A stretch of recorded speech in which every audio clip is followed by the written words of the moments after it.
Welcome to our June Voice of Supply Chain show. We are off our normal cadence because I am heading to Australia next Friday for a family vacay. I am a little bit nervous about a 14.5 hour flight. So very fitting. Dr. Elouise and I actually just launched our 5th episode of our podcast today, and it's talking about traveling tips, which some of those I will definitely be doing, but a little bit different when you're traveling for pleasure and going on a fun vacay versus business. So I've been texting friends that have gone on vacations and just said, hey, are there any tips or things that I should know about when I'm actually traveling for fun? So today we're changing it up a little bit, and we're going to do a different type of interview with Dr. Elouise. I do want to call out that she was scheduled months and months ago before we even decided to launch our podcast. So because her and I record so often and we have a new episode that comes out every Wednesday morning, I wanted this to be a little bit different and not feel just like another podcast episode. So what we have decided to do is talk about her book that came out a few months ago. And there's just some really, really interesting chapters in the book. We're not going to be able to cover everything today, but I pulled out some things that I think are super relevant from what I've seen happening in the market. For those of you that are with us live, drop a note and tell us where in the world you are joining us from. If you have a copy of Dr. Elouise's book, let us know in the chat as well. And then if you have questions, if you are reading the book now, or if you have read through it and have questions you'd like to ask her live, I'll make sure to monitor and manage the questions today as well. Dr. Elouise, for those who maybe don't have a copy and want to get a copy, is Amazon the best place, or where should people go to get it? Yeah, Amazon's the best place if you want it quickly. If you reach out to me, I'm happy to send you a copy as well. So. Okay. I remember Dr. Elouise and I were hiking in January, and her hand was tired because she had been signing books the day before and before we went hiking. So it's kind of cool too. Sometimes she'll actually do a signed copy. So with that, Dr. Elouise, we're gonna dive in and talk about your book. Now, book came out, if I recall, this is your 3rd book, and it came out January timeframe. Yeah, it officially released at Digital Procurement World in October, and then the actual hardcover book started rolling out in January. Okay. We have got Joanna calling from San Jose, California. I am in the Bay Area today. Doctor, I was not sure where you are, but another Bay Area. We've got Matthew from Colorado, Nia from New York, Catherine from Kansas City, Troy from New Jersey, another person from San Francisco. We have people letting us know that they have a copy of the book with them as well. Awesome.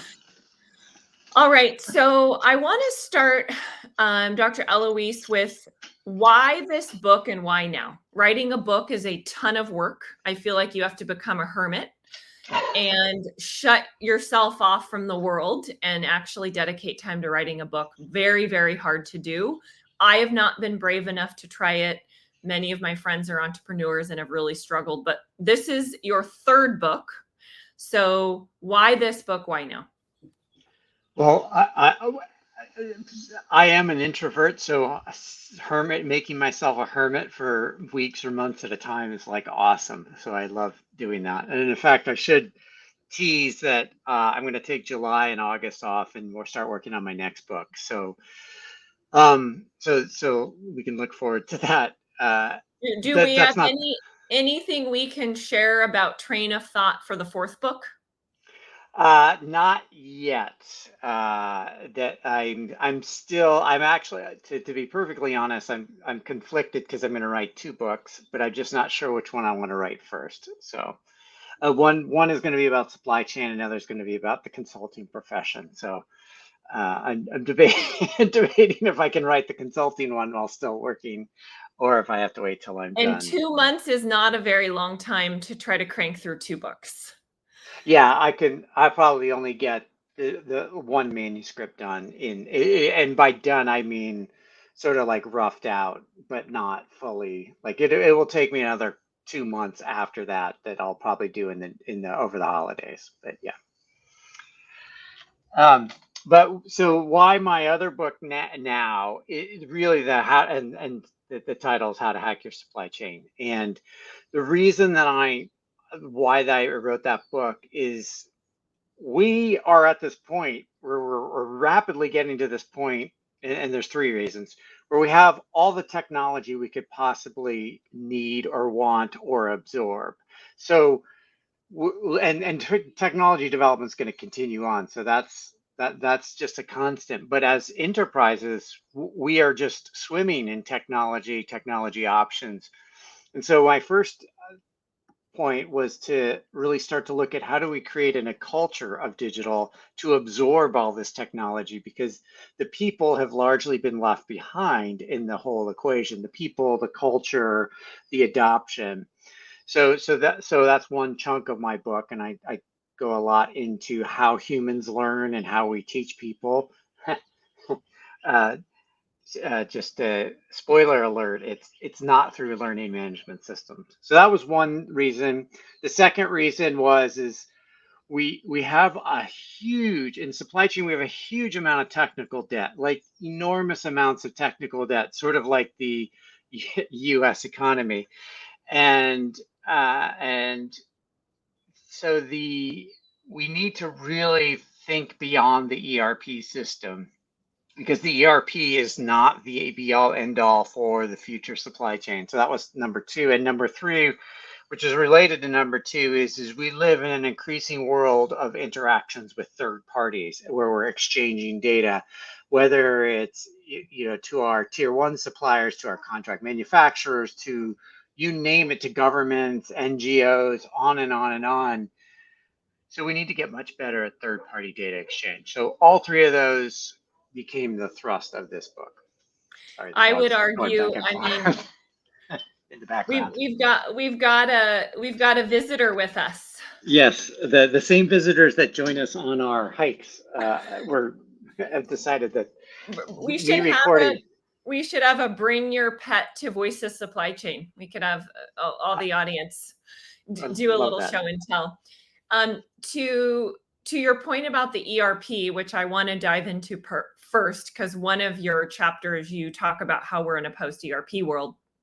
I would just say that the hundreds of companies that I've worked with throughout my Procure Tech career, on the go-to-market side, I have never met somebody that says, I love my ERP and the data that my ERP gives me is awesome. Yeah. So it's lots of hair pulling, it's lots of eye rolling, it's lots of grunting. So I think anyone in our space and those who are with us live can probably relate to, they don't love their ERP or their clients don't love their ERP. But the question is, what next, what to do? Because I would argue that if you're working for a large enterprise and you've invested millions of dollars in your ERP, that is not going to be ripped out anytime soon.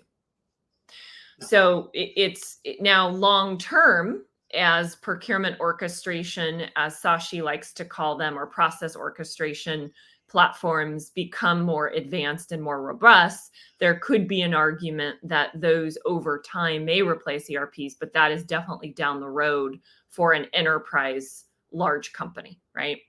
Yeah, yeah. And I just want to add to, like, because you bring up a great point. First of all, everybody hates ERPs. Everybody acknowledges that ERPs are a huge problem. And because they're such a problem, we then end up emailing spreadsheets and doing complete, like, ridiculous workarounds. So and you have a lot of experience in your recently yourself with companies that are struggling with this problem, because so you understand that. But the other to what do you do about it? Yeah, you're right.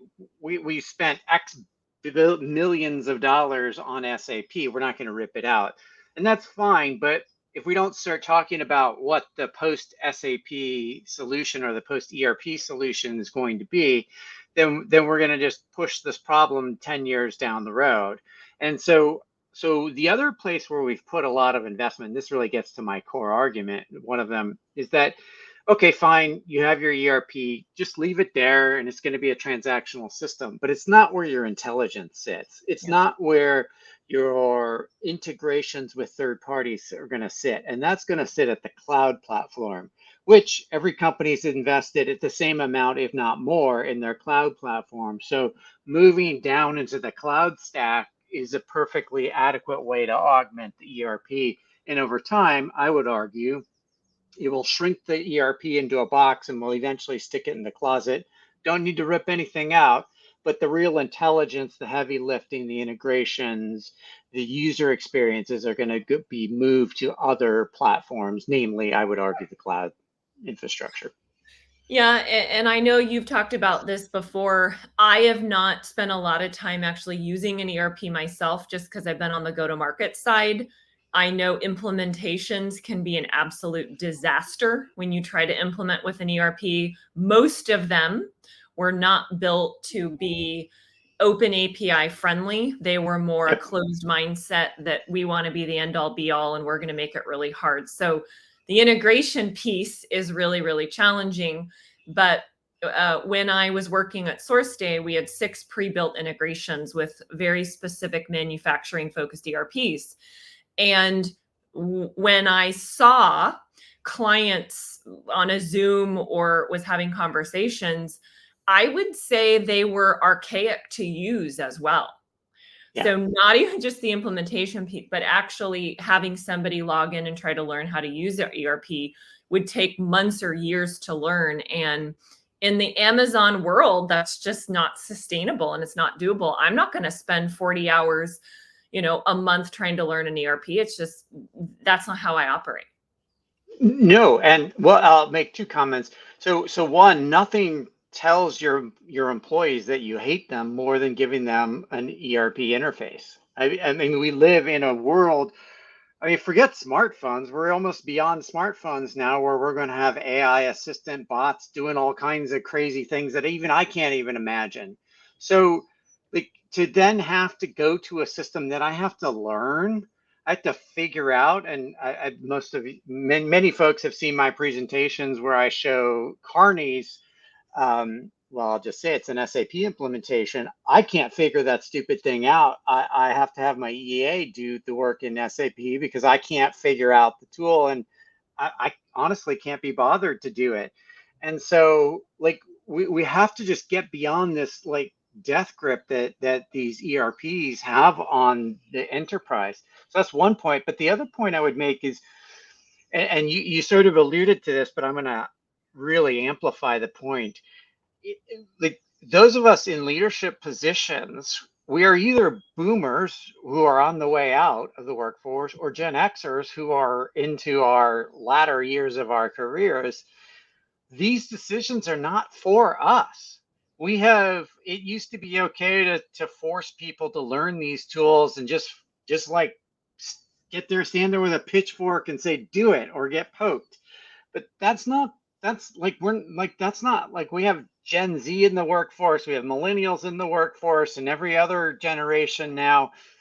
These tools are not for us, and are if you've grown up with smartphones, if you've grown up with now AI at an early age, sorry, I keep picking on SAP. ERP systems are not going to get it done. So we have to show, if you're in a leadership position today, we have to take that initiative now, even though we've grown up in a different era. Yeah, and we'll just.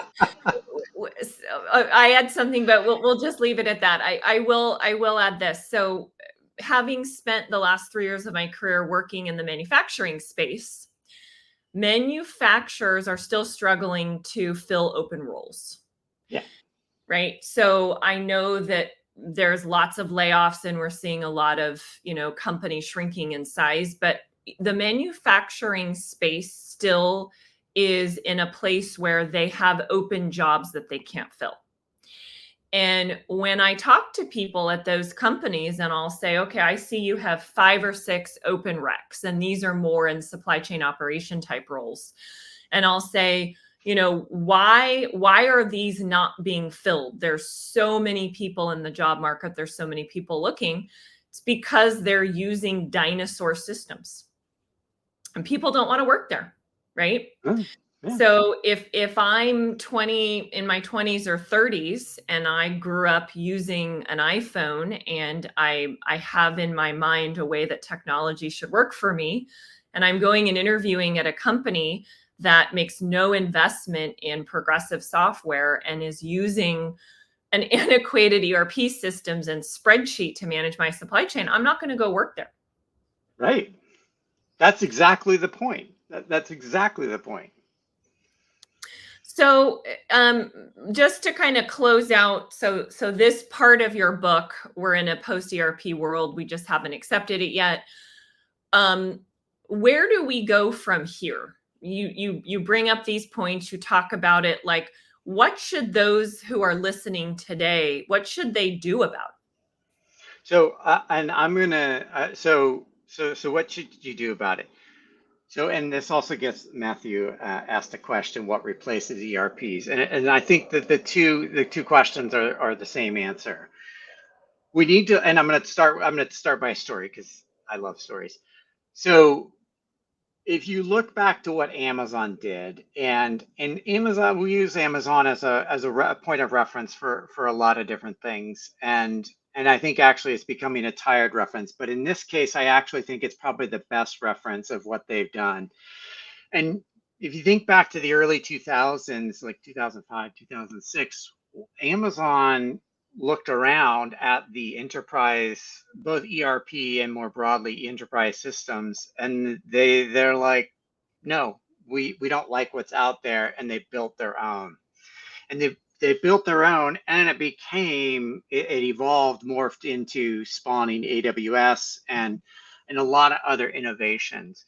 And not every company is going to do what Amazon did and build their own, we'll call it operation system, because I think it's more than just ERP, because it's an operation system and marketplace. But I think what that was a really that was a castigation of the enterprise software market, or the operations enterprise software market. But also it shows you that there are other ways to do this. And it's not a coincidence now that 10 years on that AWS just rolled out their supply chain solution. And I'm not that's not an advertisement for them. It's just a fact. Whether it's good or not, everybody can And when you decide for say supply chain solution, are you meaning Amazon Business? No, like they have within Amazon Web Services, they have a essentially an operations or an ERP set of modules, but they think about it a little differently, but essentially all these same capabilities, and you can just buy them on demand as part of AWS. And I think that's a reflection that they see that there is an opportunity in the market, because there is extreme dissatisfaction with your traditional ERP, as we talked about. And so they're putting out a new solution, a different solution into the marketplace. But I would also say that, and to answer the question more specifically, I think if you look at the cloud stack, whether it's Google or Azure or AWS, you can look at all the underlying components, and especially with the emergence of Gen AI, we're going to start to see much more custom built operation software that's either lighter weight, more functional, and less dependent on a enterprise platform provider and more on cloud platform providers. And the question, the question that I would ask is, if you and I are going to start our own manufacturing company, what would we use? You wouldn't go to SAP, because Absolutely not. Right, exactly, or Oracle, because they were built in a previous decade. Okay, I'll get off that soapbox now. So to also answer Matt's question about what replaces the ERP, then I would say there's a movement happening in 2024 with process orchestration or procurement orchestration software. There's maybe 15, 20 providers already in the space.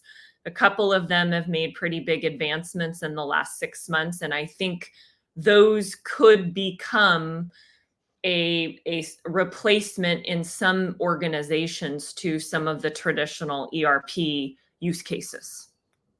Yeah, and to me, that's a reflection. I think there's going to be two sort of byproducts of that. That's a reflection of extreme dissatisfaction in the market, and you're getting a whole group of entrepreneurs that are now building the next generation, whether it's procurement platforms or supply chain platforms, and we're going to see more of that over the next decade. And I think that's good. And by the way, we've been picking on ERP systems, but let's not forget source to pay systems are going to get obliterated pretty quickly here.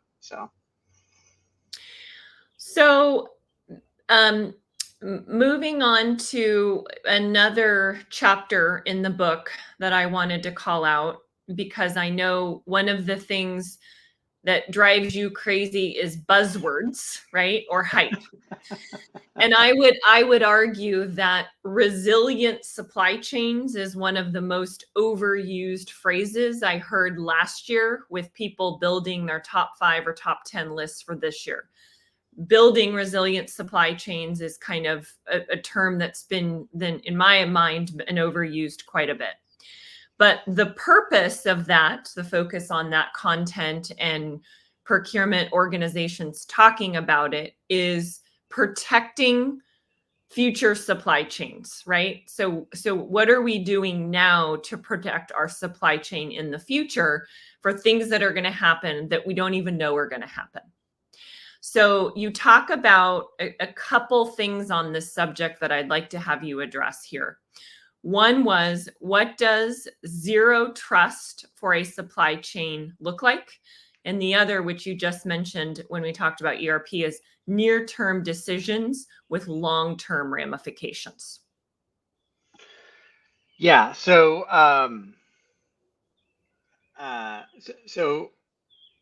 how can we build a resilient? How let's just talk about basic security. How can we secure our supply chains if we don't have good data? Like, you can't. We are just pretending. It's what I like to call risk theater, because if we don't have the data, then we don't even know what we're protecting, much less protecting against. And we just had a conversation about ERP systems and the failures of them, and the fact that we're tossing spreadsheets, around like it's confetti.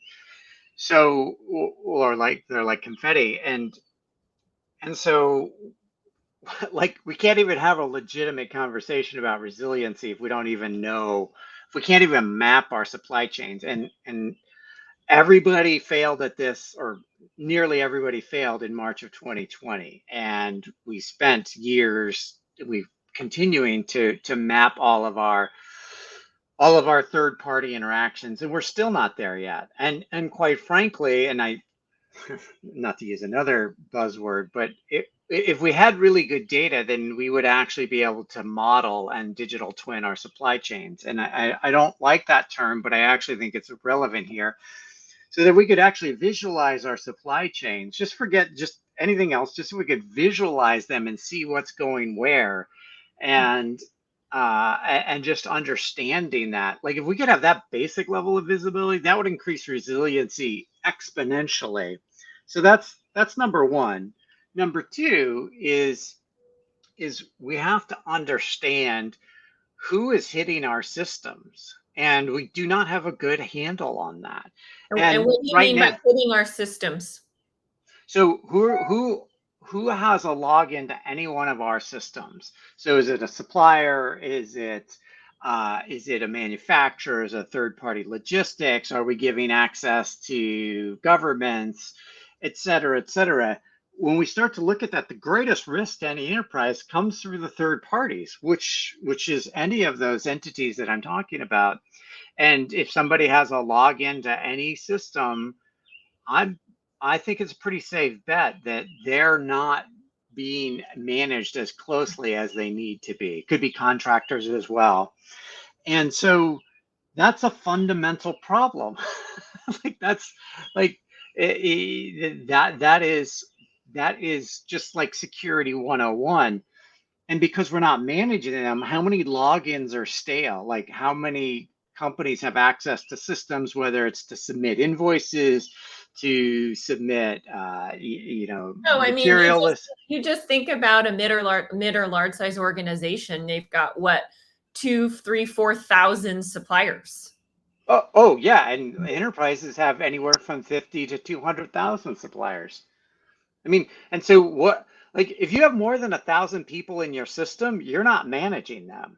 When I talk about risk theater, if you tell me that you have a risk tool, but you have 50,000 suppliers, guess what? You are not managing 50,000. It's not possible with the staffing levels that we have. So like, and so when I talk about zero trust, to get to that question, first thing is we need to move those folks out of the core systems, because you should not, your core ERP system, regardless of its challenges, you shouldn't have 50,000 people transacting on your ERP system. That's just a huge security risk, because that ERP system is core to your operations. So get those 49,000 suppliers out of your systems, out of your core systems, and create these layers of defense and move them into ancillary solutions. That's number one. And number two, we should not just implicitly trust that, and this is what we do right now, is we make the connection between, I don't know, DHL or FedEx into our system. And so we have an implicit level of trust. But actually, when I say zero trust, and this is a concept I took from a Google white paper, is that we should actually put a lot more barriers between that implied level of trust, and really make sure that the DHL, the data coming in, is authenticated properly, and we have enough filters in between that sort of tier one supplier and our core systems. There are a lot of architectural risks just in the tier one integrations we do. So that sounds really overwhelming if I'm putting my practitioner side hat on and I've got 50,000 suppliers and thinking about having to move most of them off. Have you seen any company that's doing this well? And do you have any insight into how they were able to be successful? Yeah, so I want to also, we probably should have framed this. I'm looking at this sort of future back. So what I'm trying to do is turn a very large ship into a new direction. And I'm not saying we're definitely not doing it in 2024. And we can, well, I'm not a mariner, but it's like you turn the wheel on the ship. It's going to take time for everything to move in the proper direction.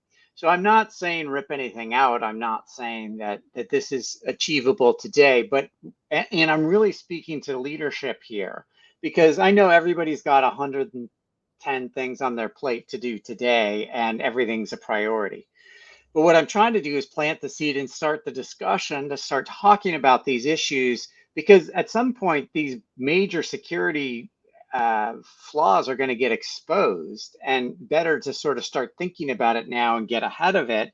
Maybe not in 2024, but to start working towards that. And so to your question, yeah, there are a lot of companies are starting to take off 1,000 suppliers or 2,000 suppliers and start to move them out of their systems. And I hope, I expect that will continue, and that in a couple of years we'll be on this call again and we'll say, oh yeah, most of my clients have moved at least 50% off. And so that's the ideas that I'm trying to advocate for right now. And then I want to address, you mentioned the dirty data piece, which our friend Susan Walsh we should give her a shout out, because this is her world and she lives and breathes dirty data every day. And I would argue that almost everyone, I think, that works in supply chain or procurement is aware that they have a data problem. I can't think of one person that I've spoken to that says our data is awesome and I trust it 100%. So I think there it's around having visibility and awareness about what you can do to put steps in place to make your data more clean and better, and making systems easier to use, which will inherently make your data cleaner as well, right? So Okay, kind of so future state. yeah, and if I mean it's probably becoming obvious, but a lot of my work is geared towards poking leaders because I think the leaders are the ones that have to take the steps now.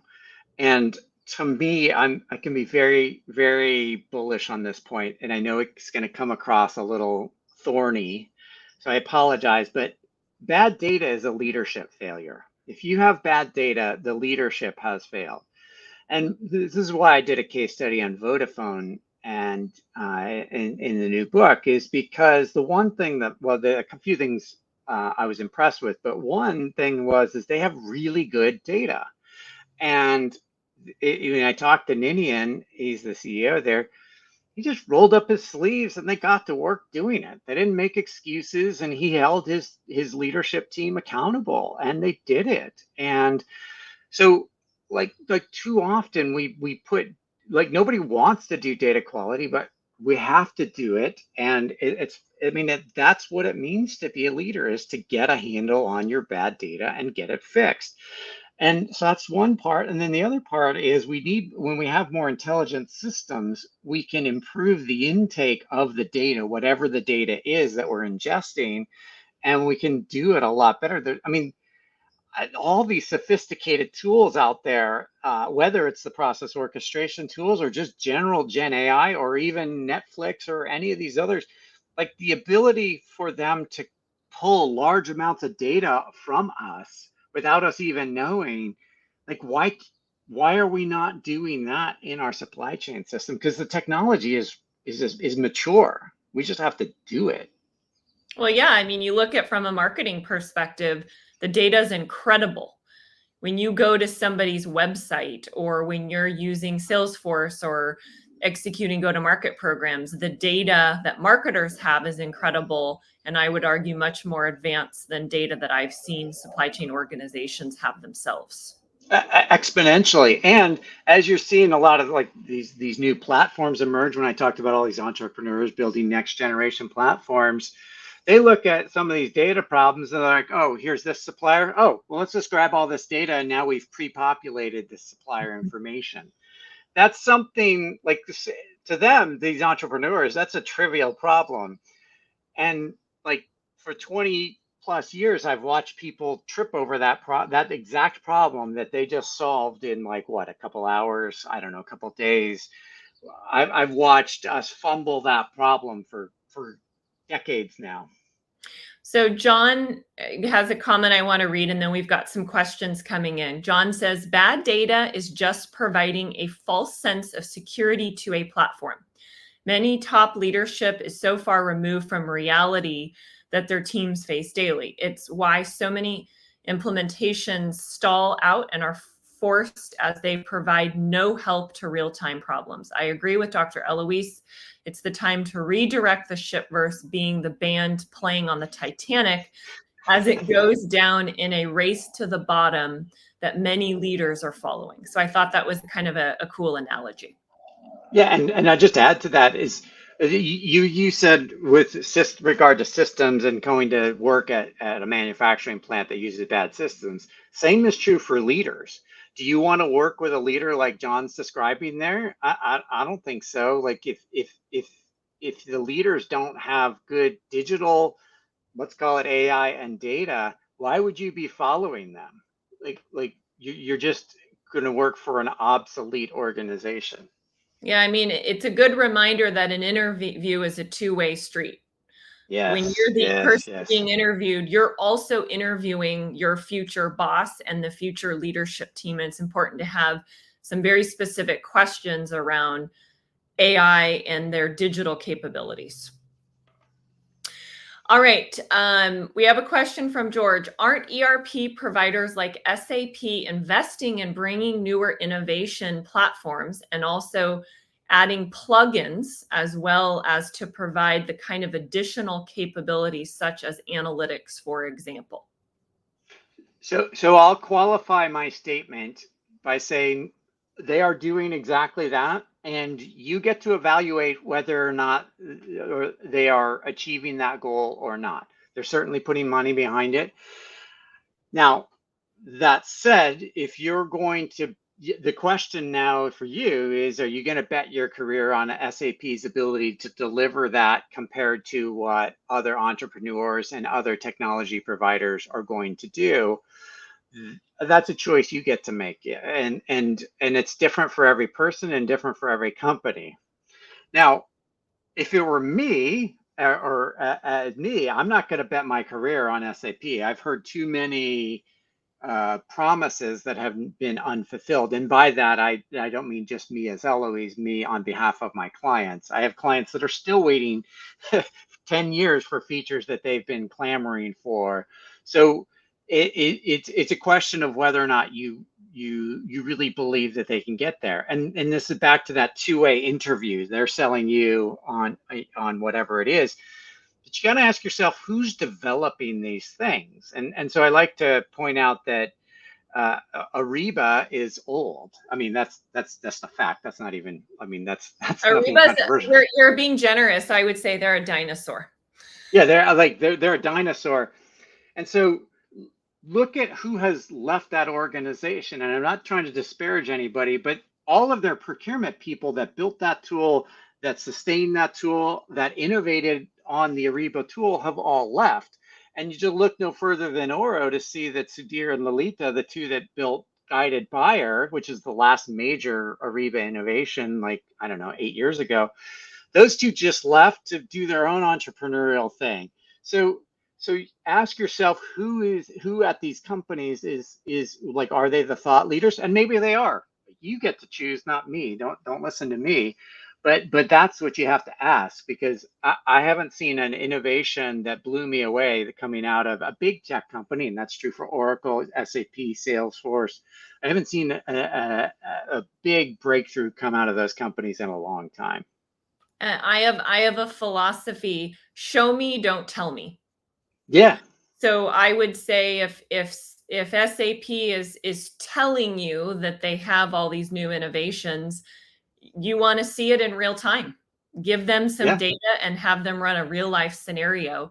There are new companies in the market. Dr. Elouise has featured in her newest spider map that came out a few weeks ago that are bringing things to market in days and weeks. Can SAP move that fast? Have them ask them those questions. And the other thing to watch out for, and this is, I've been beating this drum, is all of a sudden things that like contract lifecycle management that have been sacrosanct in both legal and procurement, and actually even in sales, like this concept of you have to have CLM, and then all of a sudden Gen AI comes along and obliterates the need for CLM. And like, so you have to ask yourself, are there trends afoot that may make parts of whatever big tech provider useless? And not to just even pick on those. I mean, this is a problem Google's struggling with. OpenAI comes onto the market, and now Google is very threatened because like the whole idea of web searching and of course the associated ad revenue is under threat. So you have to really think about these other trends that may just disrupt fundamentally, regardless of what the big tech company invests in or not. All right, we've got another question from Matthew. He says, how do you convince the CFO to pay for a new system when we just spent millions implementing an ERP and source to pay? And what are these costs of these new systems? I think he's referring to in particular when we were talking about procurement or orchestration platforms. Yeah, I mean, if you've just invested millions, like the CFO, any good CFO is going to just laugh you out of the office. So again, I think that this is where sort of the market's a little stratified here, in that if you don't have something, if you are coming up of end of life, these are the discussions to have now. If you've just finished implementing, you're in mid-implementation, or you just, heaven forbid, just signed the contract, you've got a ways to go. But as you start to get to end of life on these systems, these are the discussions. And again, you might very well choose to go with, S4 or the Oracle's newest thing. That's okay. I'm not saying don't do this stuff, but I'm also saying I'm just bringing attention to these issues because the world of ERP is not perfect. The world of S2P is just short of a disaster. So we really need to go eyes wide open into this. And maybe what you start to do is, if you're in that we don't have anything, you buy something small or you wait. Sometimes just waiting a moment. By a moment, I mean 1 month, 3 months, 6 months, and let the market evolve over time. So right now, to answer the second part of the question, the solutions are low six figures, anywhere from 1 to 500K or more, and I know some of them go more. I'm not trying to undersell them, but over time they're going to raise their prices as the amount you spend on source to pay shrinks or ERP shrinks, because that's you we're going to come to a point where we realize, why are we spending big dollars on ERP or big dollars on source to pay when in reality it's not giving us what we need? So we have to augment with all these other things. And then you're going to start to realize, okay, we can reduce spending in all these areas. And if you want to see, when I talk about the source to pay market, the source to contract market, people are abandoning the big providers big time. They're still holding on the procure to pay side of that, but source to contract, I mean, almost nobody I talk to is taking the suite players as legitimate in that realm. So that was a nice transition. I promise we didn't have this planned ahead of time. Speaking of contract lifecycle management, which has been completely removed from your newest spider map, one of the chapters in the book, you talk about the future of supply chain risk. And I would argue there are a lot of risk management procure tech brands in the market, and more are emerging. And I would like to get your feedback, thoughts, perspectives, and kind of some of the things you talk about in the book here around supply chain risk and risk management platforms in general. Yeah, I have nothing against risk management platforms, so let me just say that, and they're a piece of the puzzle. My issue is that risk management is not a tool. Risk management is a methodology, just like resilience. Resilience is a methodology and an approach and a way of operating. It's not a tool. It's not a framework, and it's sure as heck not an op model. So, and that's a joke in the book. I take consultants to task for perpetuating this idea that op model equals resiliency. So, uh, so, so we have to really take a step back and ask ourselves, where is the risk in our supply chain? And this gets to the people aspect, because I want the people that are charged with securing the supply chains to really look at where the weak points are, where the break points. And then we can start to look at augmenting that with tools, with data, with analysis, et cetera, et cetera. But so often it's reversed, and we just buy a tool and we check the box and say we have a risk tool. But that risk tool is not making you any safer. It's just giving you a false sense of security. It's like the TSA. Like the TSA does very little to protect us from to protect air travel, because it's more theater than it is security. It's the illusion that you're going to be safe versus actually being safe. Exactly. And it's not to say that we should just have free reign in and out of airports, but it's also to acknowledge that we need to start to ask fundamental questions of, when is risk? Because a lot of these solutions are really great at onboarding, which is when you think about risk, but a lot of these things are operational, like risk happens at operation, or when the contract ends. Back to what I was saying earlier, when the contract ends, do we remove access? And so these are the questions that I want to ask and get us to start thinking about. and because there's a lot of areas, because risk happens where we don't have visibility. And so most of the risk solutions, again, I'm not disparaging them, but are collecting data where they can get it, not where we need it. Same is true for ESG, by the way. So math says most of the risk management AI vendors are way too immature. We Yeah. have talked to a dozen so far and haven't found one worth its salt.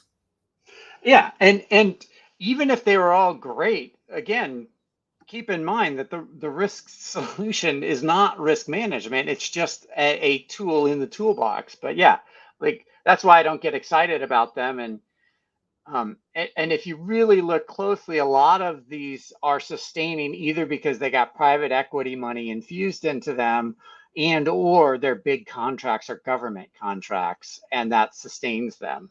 Meaning Could it's checking a box for it's actually adding value. exactly. So you mentioned ESG just a moment ago, and this is also a pretty meaty part of your book as well. I think you called it the ESG reckoning. Yeah. So maybe kind of talk us through in our last 15 minutes your train of thought on this. And then I feel like the value to me in this part of the book is the new mindset part. So maybe give us some background and then how you're thinking about this now and in the future. Yeah, so I think it's probably clear that I'm really making this push on people and culture, and it's driven by digital adoption, analytics adoption, or intelligence, because we have to enable people to do this. If I want to look, like I mentioned the TSA, I'm just going to pick on them for a bit. Like you picked up exactly on this idea that it's for show. It's not for like try getting onto a military installation versus going to the airport. Like getting on a plane. The two are vastly different. One is secure, one is not secure. And so what I'm really getting at is I want the people and I want the culture that we hire the people and the work that we work in to really start to think about this and be feel enabled to look for these problems when it comes to risk. Now the reverse is true is when ESG there's a lot of opportunity. So really when we think about what each person can do, we should everybody in the organization should feel empowered and have the tools to drive the ESG agenda in addition to doing it with our third parties or our suppliers.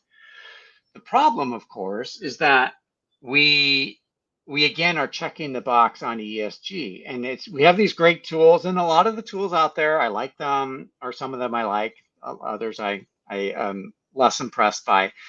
But the point is that what one they're doing one of two things, or one of two and a half things. They're either scraping the internet for data or and they're sort of pulling it in together, or they are querying the supplier, usually through a survey, through a questionnaire, and both of those are giving us the data that's accessible, but not the data we need. And I use this Yeah, example ever. I Oh, go ahead. eco I was when I was in marketing procurement, we were working on a project and we had to get set up with Ecovitus. Yeah. And we had to fill out a survey. And I laughed when I saw the questions because who in their right mind is ever going to respond in a way that's going to make their company look bad? It's just the same thing with references for an interview. Who's going to give a bad reference? So, what sort of data are you actually capturing from something like that that's actually meaningful? Exactly. And I have this quote that someone gave me, and I put it in the book because it was just that good. It says, as a legitimate question and a legitimate answer, it says, uh, do you measure your greenhouse gases? And the response was, we're not in the agriculture business. We don't have greenhouses. And that to me typifies every questionnaire on risk and in ESG, because what you're asking may not be what the people responding are understanding. And this gets the basic human communication. So even if we even if I legitimately attempt to answer the question, I may not even remotely understand what you're asking. And then to your point, exactly, like, why am I going to, like, if I'm responding on behalf of Kearney, I'm not going to make Kearney look No, you're not going bad. to bash your organization. Exactly. Like, why would I do that? But even so, and now I will pick on Kearney. The Kearney is a platinum EcoVadis, whatever. Like, we have a thing on our website, and as you know, we're really proud of it, and we should be. But when it comes down to it, and I use this as an example, I went to Atlanta to give a keynote speech, and it was for a sustainable or ESG focused conference, and I pointed out that I flew from San Francisco to Atlanta for a 1 hour presentation, and nobody challenged that. So we're yet a platinum, ESG rated, but I, as just one of, I don't know, 400 partners, can just get on a plane, fly across the country for a 1 hour meeting. That seems like that should not be like, that should be challenged if we're really going to be ESG. Now, It's being used when it's convenient for marketing purposes. exactly, but not operationally. Now, to be fair, by the way, I did take other meetings and I did other things while I was there, but the fact that I could just randomly or pop over to, Europe and back in 1 week, and so yeah. So, how should people start thinking about ESG? And I would argue, again, I'm coming more from a manufacturing perspective. I don't think ESG is a huge focus and priority for a lot of small and mid-sized manufacturers who are just keeping the lights on, trying to hire and retain talent. They're trying to get their products out the door on time. They don't want to lose customers. They need to maintain their reputation. They are not sitting around thinking about how can we build a more sustainable supply chain, or how can we work with more diverse suppliers? Like, that's not even in the cards. And I would argue that mindset becomes more relevant across more organizations as we go through a recession and times get tight. So, like, where does that leave us from an ESG perspective as we move forward? Yeah, I mean, I couldn't agree with you more. And by the way, a year ago, we were all panicking about inflation and economic slowdown. Guess what went out the window first thing? ESG. And by the way, in the enterprise clients that I work with, I haven't seen it come back. It is not on anybody's agenda. People will talk about it, people do the marketing thing, but in terms of paying money for consulting or for tech, not happening. I mean, and I'm overstating to make the point, but very little is happening in that space. And folks that I see that do ESG consulting are struggling, not just at Kearney, just in general. Because there's a consulting social network I'm part of, and I see it there too. Like, the companies are not spending money on ESG at all. So, are you seeing anything in the ESG space as it relates to compliance? In my world, that's where I've seen it. If there are specific government mandates or requirements that have fees or fines associated with them, I will see organizations, have that as more of a, but other than that, I'm not seeing a lot on the radar, for the rest of this year. Well, it's probably is obvious by now, but I'm cynical. And so when governments get involved, I actually think government involvement is inevitable and probably a good thing.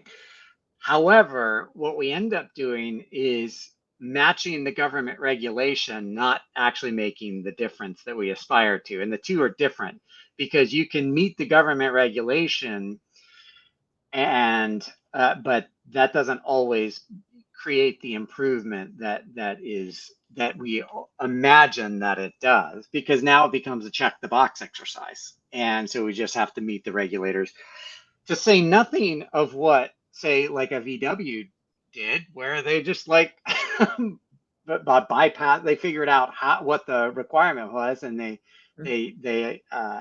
manipulated the outcome. So, like, that's why I'm a little skeptical of government. Like, we can't just rely solely on the government regulation. But this, I guess, gets back to, like, we need to make it not so hard to do the right thing. And if you talked about diverse suppliers.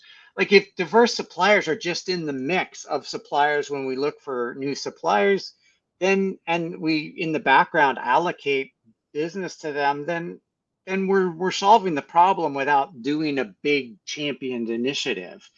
And if we make it easy to do the right thing, then people will do the right thing. And in fact, more like if we actually, and I'll say this more pejoratively, if we manipulate people through technology and intelligence to do the right thing, then they'll do it without even realizing it.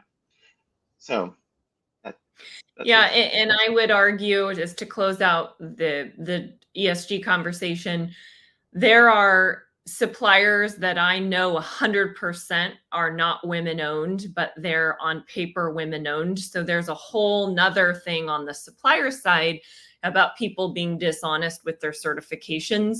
So they can check a box, right, to help yeah, their business. So it's not just on the practitioner side, it also is on the supplier side as well. absolutely. So I want to close out. We've got about 4 minutes left. You kind of, one of the themes I took away from your book is around the whole people change movement and building this culture of digital, which when I did the post to talk about our conversation today, I listed out some of the steps that you go through. And you talk about some key takeaways for leaders around how to guide digital initiatives and build a culture of digital. And I think that would be a nice way to leave the audience today, if you wouldn't mind touching on that. Yeah, and I'm going to come start with the individual because the question that always comes up, especially when we're talking about AI, is how do we get people to the future? How do we train them? And part of it's motivating them, and part of it's de-risking it for them and making them not not feel like the AI is just going to come take their job because I don't believe it will. It will change the job, but I don't think it will take it. But the other question is we have to really invest in the people. Like the things I've lined out over the last hour take significant human intervention to design, to look at, to conceptualize. So we need people with these skills, and a lot of the people we have today do have these skills or they can learn them. What they can't do is learn them from a learning management system. And that becomes a shortcut for what is difficult upskilling work. We don't want to upskill people. We just want to give them a LMS and have them check the box on taking a quote unquote training. That's not going to get it You mean done. playing a video game simulation for my training doesn't count as learning about AI? No, because that's not how humans learn. Humans learn through failure. We learn through social interaction. I even learned just in this conversation with you. That's why in-person events are so great because we are social creatures. We're always learning from each other. And so none of the precepts or pedagogical precepts for learning are present in learning management systems. So you can just throw your system out because your academy thing's out. They're not doing anything. And so and that gets to a broader point of, are you creating a culture that facilitates this learning, that facilitates failure? Humans learn by failure, on and on and on. And so the question always comes back to, as leaders, are we creating this environment where people can explore, experiment, learn without or fail without repercussions, learn socially? And these things are not off the shelf. That's the work. We have to build these tools and capabilities and next generation to bring people along. So I would also argue there's also a level of that of hiring the right people. yes, and yes, which means we have to change how we hire and how we recruit and Right. who we recruit. Yeah. There are certain people who are not going to be open to taking that initiative to trying new things. So you need to have the right people in order to execute and make that happen. And I think that's a whole nother conversation around hiring the right people and talent management. Yes. All right. We are on the hour. Wanted to thank all of those who are able to tune in live. This recording will be available online as soon as we end the show. If you want to go back and re-listen to anything or share it with colleagues. Dr. Elouise and I just also recently launched a podcast called Dual Source Discourse. We have a new episode that comes out every Wednesday morning. Our 5th episode came out today. We would ask that you follow us on YouTube and engage with some of our content there as well. Wishing everyone a wonderful afternoon.